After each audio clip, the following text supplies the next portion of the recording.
On December 7th, 2024, I illustrated this. And I'm going to share a time-lapse video of that creation process while I talk a little bit about my history with digital media art. So last week I spoke about building the foundation for a sturdier future by means of practicing the basics, molding your inspiration with love, and finding a way to learn from others.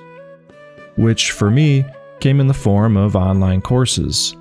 One of them specifically being an introduction to Adobe Photoshop. As leading up to this point, I stuck with pen, paper, and sketchbooks with little to no knowledge whatsoever of how digital creation worked.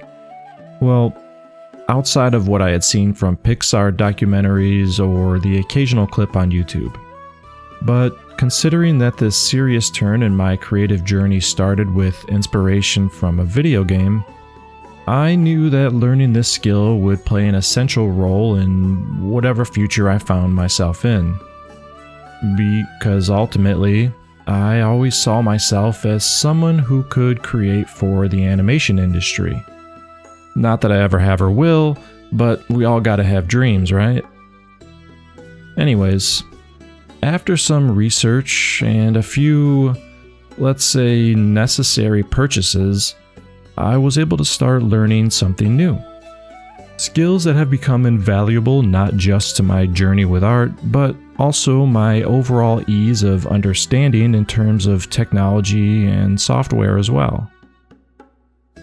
Skills that I continue to accumulate over time, like I said before, as a foundation.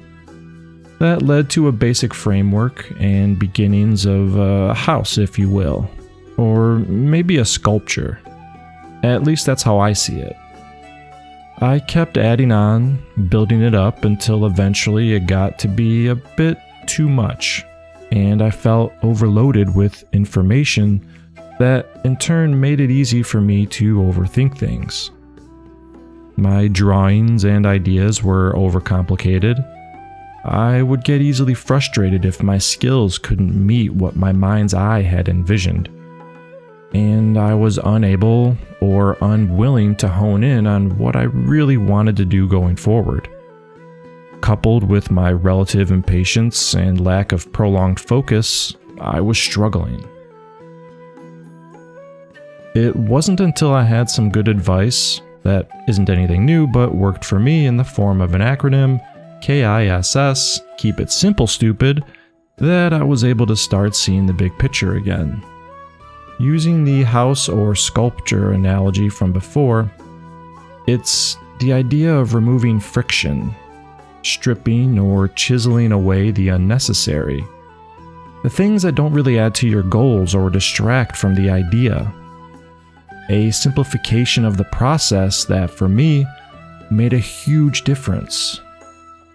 From switching to more simplified or free program for drawing, to focusing on one area of art, be it character design, storyboarding, environments, or animation. Finding a motivator for practice instead of slogging through it, and remembering the reason in the first place. Love for what I do. That sometimes finishing is better than perfect, and conclusively, if you're creating on your own time, it's not a race. Do what you can, when you can, and remember, be nice to your brain. So, that's it for me this week. If you have any comments or questions, drop them below and I'll reply or talk about them in my next video. As always, I am Benjamin Humphreys and I look forward to seeing you in the next one. Good night.